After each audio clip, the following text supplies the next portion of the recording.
Hey everybody, welcome back to part number 2. We're going to continue where we left it. We're going to learn about the pH, and when we finish this, we're going to conclude the class talking about the most important organic compounds in the human body. First, let's look at the concept of an acid. So, an acid is a substance that when you apply water or when this substance is mixed with water, the substance will release hydrogen ions, okay, in a solution. Now, important here is that this little plus charge of the hydrogen ion is simply a proton. What does that mean? It means this, okay? This is a hydrogen. This hydrogen contains a proton in the nucleus. Remember, the proton has a positive charge. Well, when you have a hydrogen plus, that means that that hydrogen do not have an electron. So basically what that means is that the atom will look like this.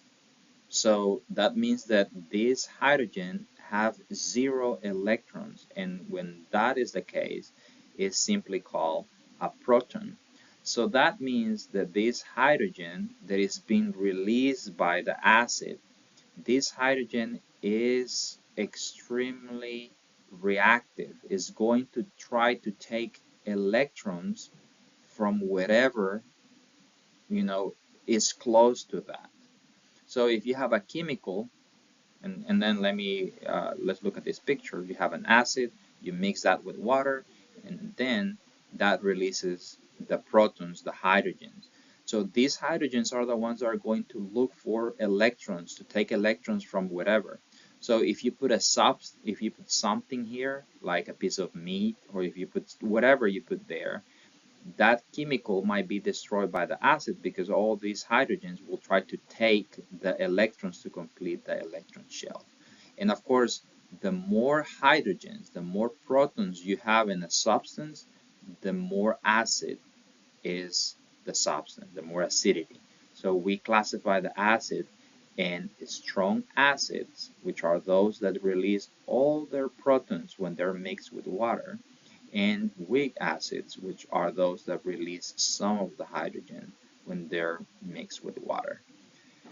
A base is kind of the opposite, and not necessarily, but in terms of a base has to do with the hydroxyl ions, and usually has a negative charge. So when you mix a base with water, they will release hydroxyl groups, and of course, the more hydroxyl groups you have, that will determine if it's a strong base or a weak base. Now, by far the most important one to remember is this one, the acid. And now we're going to look at the pH scale.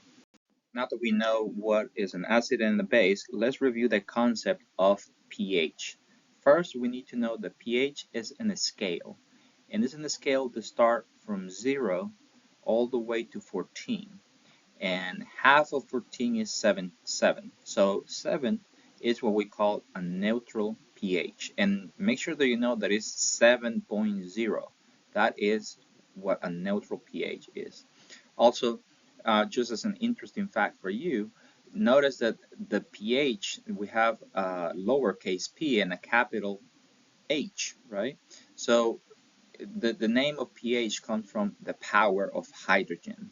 Remember that I told you that an acid is a single proton, and because it doesn't have any electrons, the hydrogens that are like this with 1 plus, they are extremely reactive, and they're trying to complete their valence shell by getting electrons from whatever chemical or atom is in the vicinity, whatever atom or chemical is close to them. So when you put it on organic substance or anything, these hydrogens are the ones that are going to react and decompose any chemicals that they might be close to them.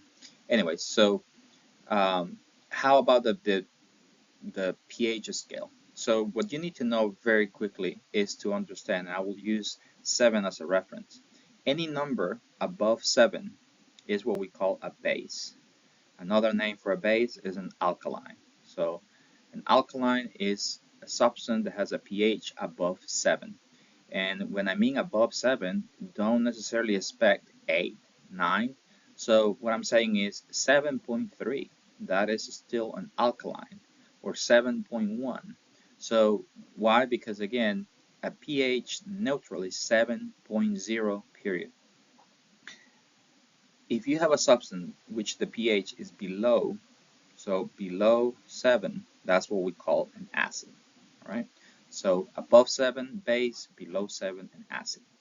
Now, the purpose of knowing this is that in some point you need to be able to determine if a substance is a strong base or a strong acid, or weak base or weak acid. This of strong or weak base sometimes is something that you might need to know or be able to determine if it's a weak base when you compare against a substance against another. What I mean about that is, like, if you have A, B, C substance, right? And let's say the substance A has a pH of 7.1, the substance B has a pH of 6.8, the substance C has a pH of 6.5, and let's say D, to add more, 6. So from A, B, C, D, which one is the weakest acid? Okay, so the acid, first of all, is below 7, so we know that A is out of the equation because it's not an acid. Now B, C, and D, those three are acids, but which one of those three is the weakest acid? Just think about that. The closest to 7.0 is going to be the weakest, and the farther away, right? So well below 7, or the farther away below 7, that's going to be a strong acid.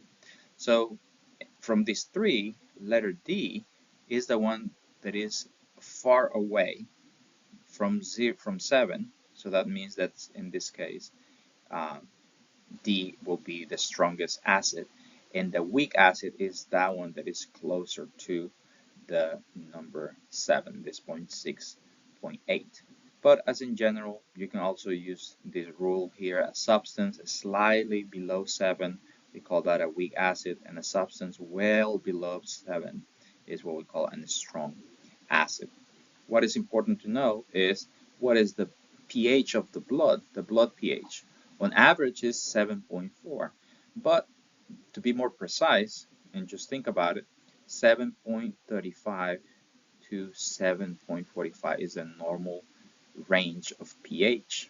So based on that, is it the pH of the blood neutral, slightly acid, or slightly basic or alkaline? Okay, the answer is the blood is slightly alkaline. So many students will, I don't know, tentatively will put pH of the blood just because you see 7 as a neutral, but remember, neutral is 7.0. Only pure water has a neutral pH. A buffer in the human body, a buffer is an important substance because a buffer is a compound, or is a solution that can be used by the body to in different situations. A buffer is characterized by a substance that can receive acid or can donate hydrogen or acid, depending on what are the necessities for the body. So a buffer can neutralize a small amount of acids or bases in the body. And all of this is what the human body uses, these buffers, to maintain homeostasis. Very quickly, if we have a buffer, and I said, think about a buffer, something that sometimes can receive hydrogens, or sometimes we can use a buffer to donate hydrogens. And to donate those hydrogens where? To the blood. So if we have a blood vessel, let's pretend this is the bloodstream, and the pH of the blood is 7.2. I told you that the normal is 7.35 to 7.45. So if the pH of the blood right now is 7.2, that means that the blood is acidity, or is acid, right? It's turned into an acid. You have an acid problem. So the way how you can fix that is, and by the way, the more acidity, the more acid the substance is, that means that the more hydrogen, the more protons are free in the blood. So you have a large amount of protons. So the main way how you're going to fix this low pH is by using a buffer. So I'm just going to put B for buffer. They can take these hydrogens and remove these hydrogens off the blood. If you reduce the amount of hydrogens in the blood pH will start increasing and go back to normal. Okay, so that's when we use a buffer. And the same is true when the opposite occur, right? If the pH of the blood is too high, let's say 7.50, right? 7.5, that means that we have too few protons and we need more. So a buffer sometimes can be used to add hydrogens whenever the body needs it to try to bring the pH down. This concept is kind of complex in terms of what happens with the hydrogens, and the pH scale sometimes is counterintuitive because you think about an acid and the stronger the acid, the higher the number, but it's backwards in this case. The lower the number of the pH, the more acidity. Okay, so it's not the same a pH of 6 than a pH of 1. A pH of 1 is way more acid than 6. And when we think about, so if we have a low pH, that means the substance is more acid, which means that the amount of free protons is greater. So the more protons you have, free protons or hydrogens in the substance is more acid, and the more acidity, the lower the number and the pH. All right, let's finish this class covering the most important organic compounds. Now we're gonna review the most important organic compounds for the human body. Here, this one's just read these concepts, which we kind of touched them a little bit already. So let's go to the point. These are, in general, the 4 types of organic compounds that are the most important for the human body and its structures. These ones and the things that you need to know are what are the building blocks of these compounds, meaning what are the smallest components that will form carbohydrates, for example, right? So we have carbohydrates, we have lipids. In this case, let's use triglycerides, which is a type of lipids, proteins, and nucleic acids.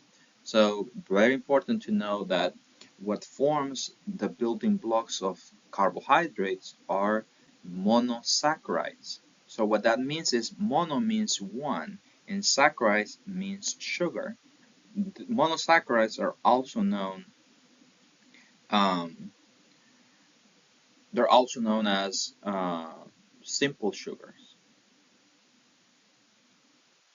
So when you have, and if I illustrate that in a cartoon, if you have a simple sugar and you want to make a disaccharide or a polysaccharide, is when you have many monosugars or monosaccharides linked together by bonds, right? So when you have several, then you have a polysaccharide, and that is what we call carbohydrates, okay? Now, what are the building blocks of proteins? We mentioned amino acids, so that means that if you have one amino acid linked to another amino acid and that to another amino acid, then you can have a protein that can form a protein. They're like, this is the concept of this is like having Lego pieces, right? One single Lego piece is like a building block of something. And in order for you to create something more complex, you put a bunch of Lego pieces together, and that whatever you make, if it's a house or a car, that will be the protein. In this analogy, each single Lego piece will be like an amino acid. And for the triglycerides, which are the fats, the building blocks are glycerol and fatty acid, while nucleic acids, the building blocks are nucleotides. Carbohydrates are referred as saccharides, as I mentioned before, which means sugars. And we said the building blocks of carbohydrates are monosaccharides because those are the most simple ones. Those are the ones mono means one. When you have, and the classic example of a monosaccharide is glucose, okay? You don't have to know the chemical structure of a glucose, okay? I just have this picture here and this chemical structure so you can see that all the carbohydrates contains carbon, contains hydrogen and oxygen, and this is important. That's why these are organic compounds, because they must have carbon and hydrogen. So glucose is one of the most important monosaccharides in the body, and this is the version that whenever you eat a carbohydrate, let's say a piece of bread or starches or anything from your diet, rarely what you're going to eat is going to be glucose. Most of the time, what you eat is a polysaccharide, meaning that is something more complex. And the job of the digestive system is to be able to break down all these all these polysaccharides in the smallest component, which is a monosaccharide, to be able to absorb that, um, absorb it from the intestine and put it into your bloodstream. That was the example that I made with lactose uh, earlier. Those five are examples of monosaccharides. And the last two, these ones are important for the DNA, all right? The oxyribose and ribose are important for that, but a combination of monosaccharides will form disaccharides, which are the ones that I'm going to mention next. Now, those are examples of disaccharides, and probably you will be familiar with some of them, like this disaccharide, sucrose, which is the regular table sugar, lactose, which is the sugar that we can find in the milk and dairy products, and maltose, which is the sugar, the malt sugar. Notice the chemical structure of sucrose. So sucrose is a disaccharide, which is basically two glucose attached to each other, right? If you add water, right, water is able to, through hydrolysis, to be able to break down this disaccharide, this sucrose, and separate that into glucose. That's why when you put table sugar and water, that's why they dissolve. But again, you can see here that that's why these are disaccharides. And other disaccharides are lactose and maltose. And again, lactose, as you can see here, is a molecule of galactose and glucose, as I mentioned previously. Polysaccharides refers to the term poly means many. So when you have many sugars or monosugars together, that's when you have polysaccharides. Importance for the body, starches, right? These things are things that we get in the diet. And many of these ones, depending on how complex those are, like for example, cellulose, which is a polysaccharide fiber, those are the ones that our body cannot break down. So that means is that they're so large monosugars attached to each other, and we don't have the enzymes to break that down. Fiber is something that we will not be able to absorb when we consume in the diet, and it helps to improve a little bit of um, intestinal motion and movement, because when you do not absorb a sugar or a saccharide, usually they tends to pull water. So people, for example, who suffer from constipation, sometimes just by adding fiber into the diet, that improve the constipation, because again, the body will not absorb the sugar. The sugar will pull water into the intestine, and then the intestines will evacuate that easily.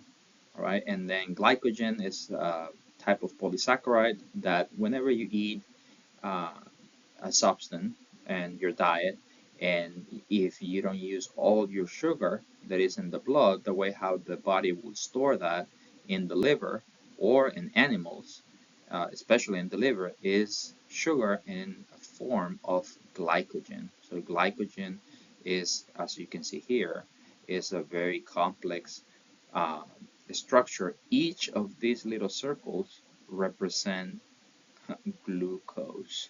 So one simple sugar. So see how many simple sugars will compose this molecule of glycogen.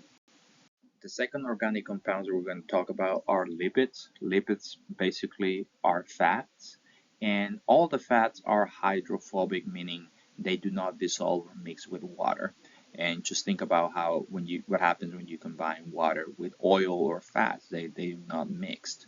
Now, the blood is, and of course the carbohydrates, lipids, and proteins we obtain all these nutrients through our diet. Once your small intestine absorbs them, you have to have a way how to transport those nutrients to the blood. The fact here that fats are hydrophobic and most of your blood is made of water, you have to have proteins in order to transport fats, okay? Because again, fats are hydrophobic substances. And the most important functions in general about the fats is, of course, as an energy source, right? That is, especially the heart, for example, uses a lot of triglycerides to get energy from these fats. So remember, there are two out of the three major organic compounds, uh, carbohydrates and lipids, are the ones that your body is going to use to get energy.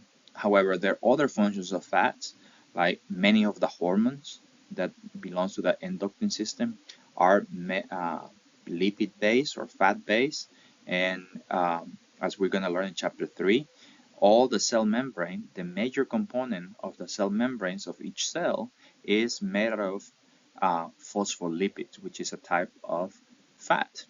Many of the hormones are steroid hormones, as I mentioned before, and the energy that your body uses most of the time is in a way in the form of triglycerides. Also, prostaglandins will play a role in inflammation and other processes that I'm going to mention briefly next. The most important information about the triglycerides that you need to know is what we have here on the screen. First, triglyceride is the most abundant uh, type of fat that we get in the diet. It is the major fuel source of the body together with carbohydrates. The name triglyceride comes from the fact that the chemical structure of a triglyceride is composed by one molecule of glycerol plus three fatty acid chains. And that's why the three fatty acid chains make this called tri. So 3 means tri, from the fact that there's triglycerides, three fatty acid chains, plus glyceride molecule.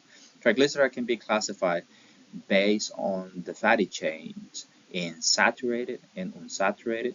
And just very quickly, saturated examples like saturated fats like butter versus unsaturated like omega-3 or fish oil is by the fact that based on the fatty acid chains, these fats tends to be more solid versus other ones that tends to be more liquid in the nature.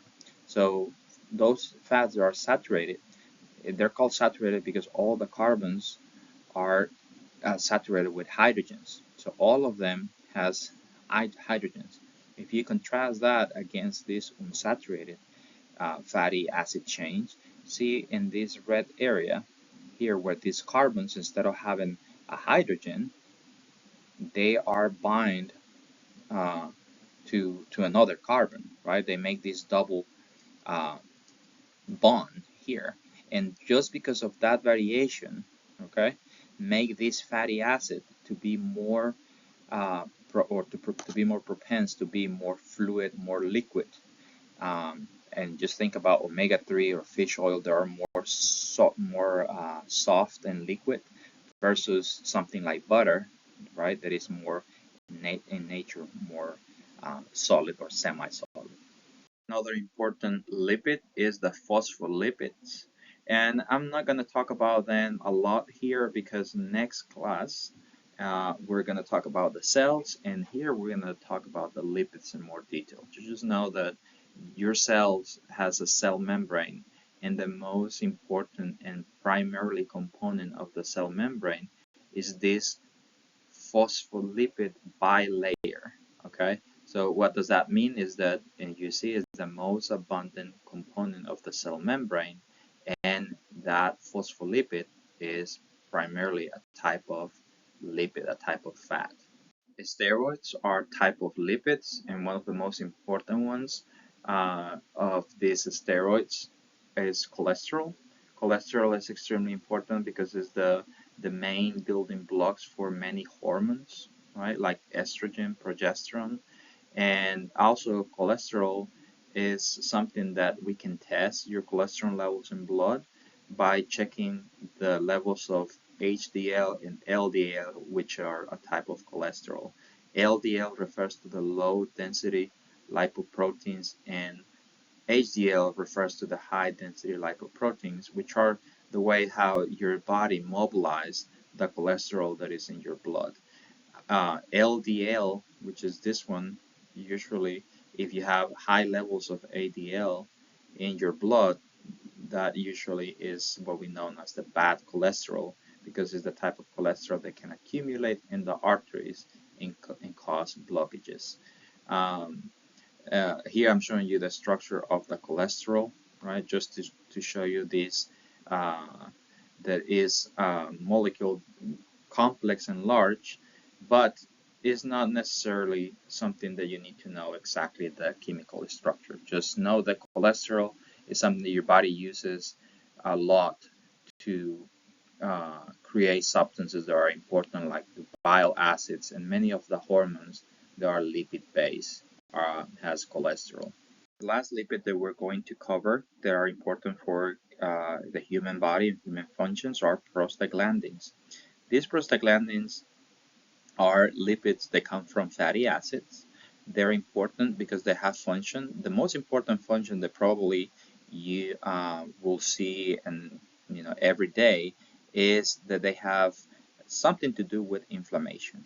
So prostaglandins are important during the inflammatory processes, and when your body tissue inflame or gets inflammation, any during any type of tissue injury. So if you cut yourself, or if you have a wound or something that is causing inflammation, the reason why this inflammation is happening is because there are prostaglandins involved in this inflammation. And of course, inflammation is part of the way how your body repair tissues and the way how the body gets rid of any pathogens, bacteria, etc. that can cause infection.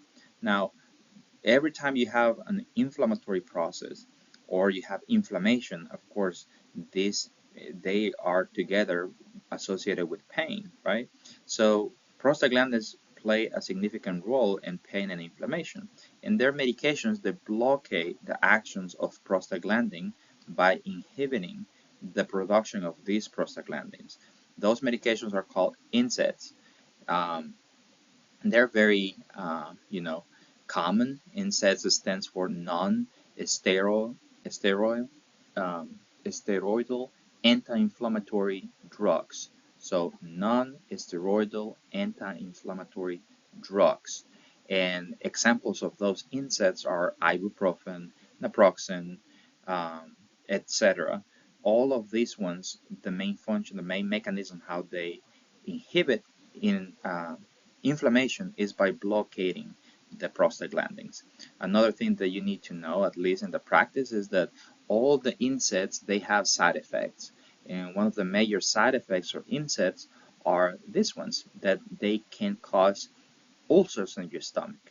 And the reason why they can cause ulcers in your stomach is because prostaglandins are important in the protection of the stomach against the acid. So whenever you use an NSAID because you have an inflammatory process, unfortunately, you also blockade the prostaglandins that your stomach needs to protect itself against the acidity. So What that means is that one of the side effects, and it doesn't happen all the time, is that people who take insects for a long period of time, they might lose the protective um, features of prostaglandins in the stomach that can lead to stomach ulcers and eventually bleeding. Let's complete this class reviewing proteins and nucleotides. By far, the most important concept you need to know until this point is to remember that proteins are molecules that your body is going to use to create stuff. And when I say the stuff, for example, enzymes, which we learned in the past, um, when we mentioned catalysts, things that can accelerate chemical reactions. So many of these enzymes are proteins, or hormones. They're hormones that they have their proteins, or they have amino acid base.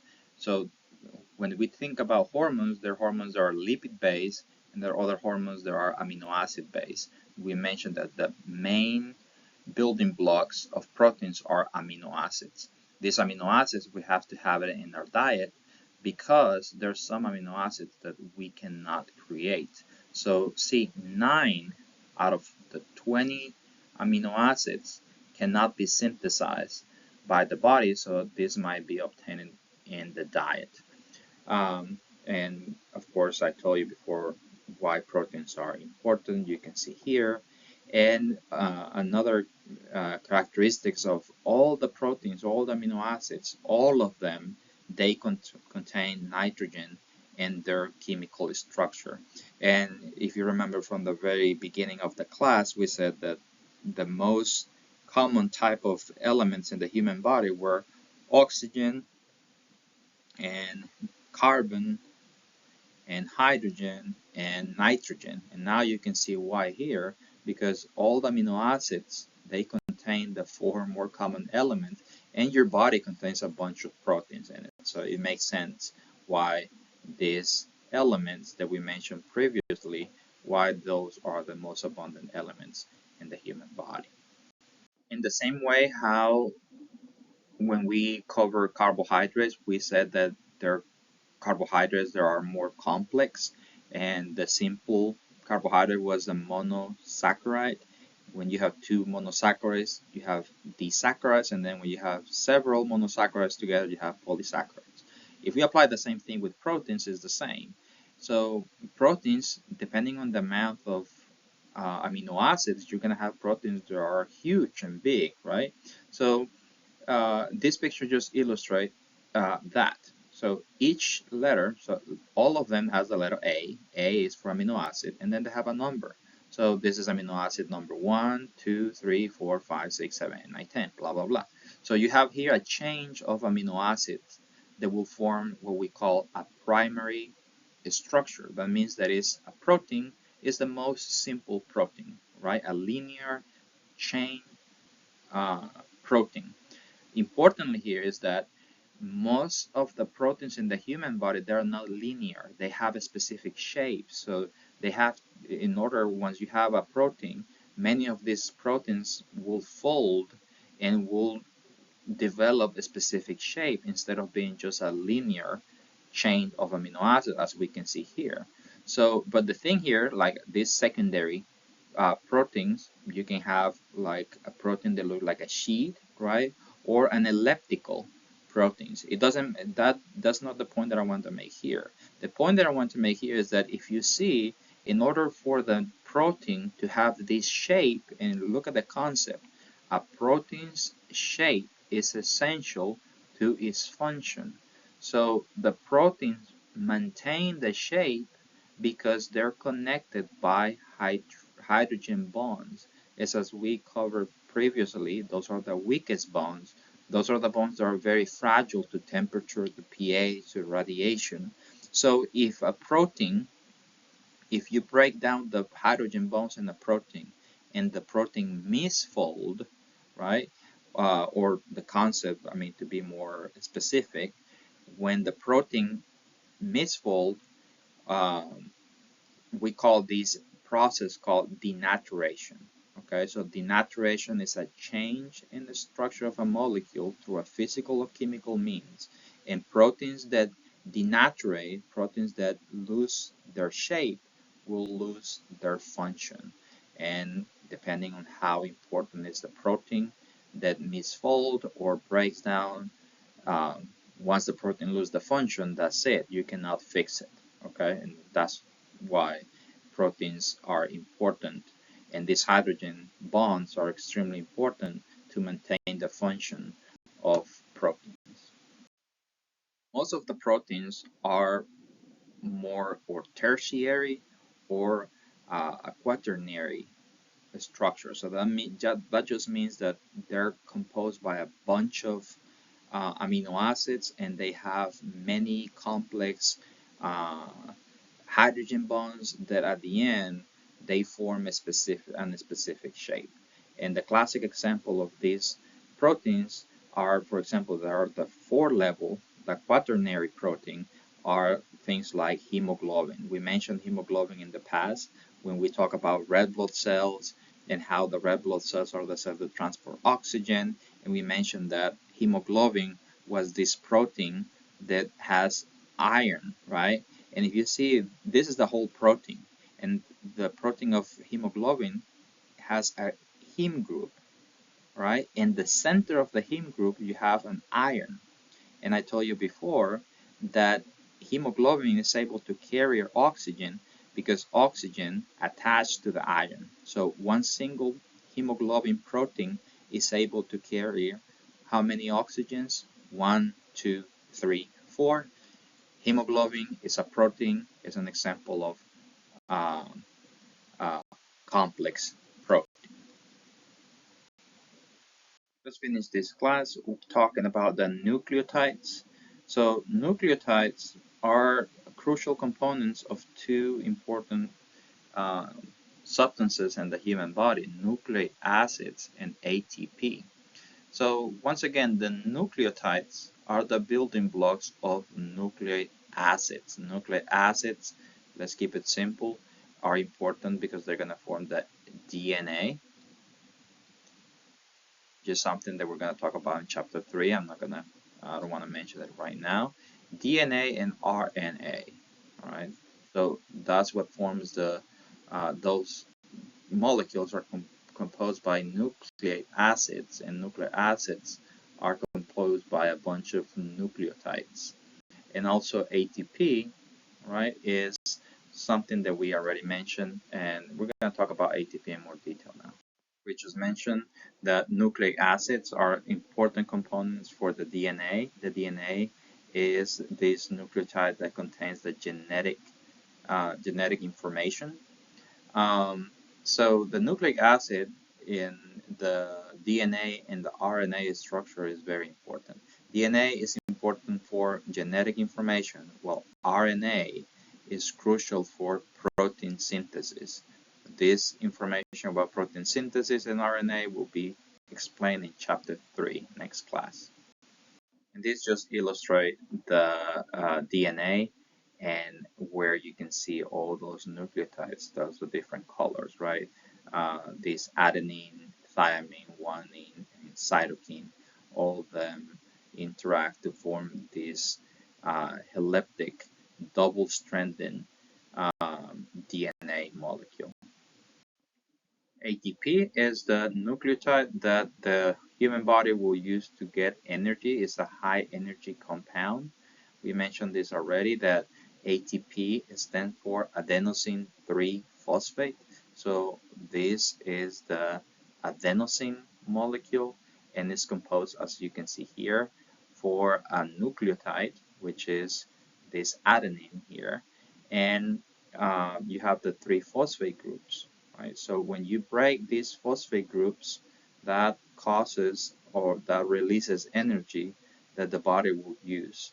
Now, it's important to recognize that the way how your body synthesizes or creates ATP is by using glucose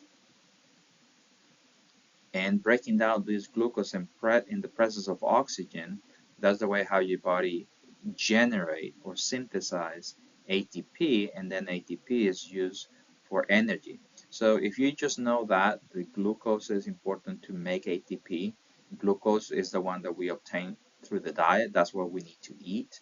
And oxygen, that's the one that we uh, get through respiration. That's what we need to breathe.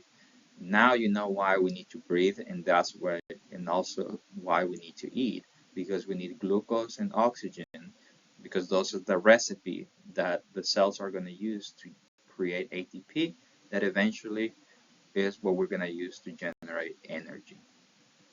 And that concludes the chapter 2, the chemical level of organization.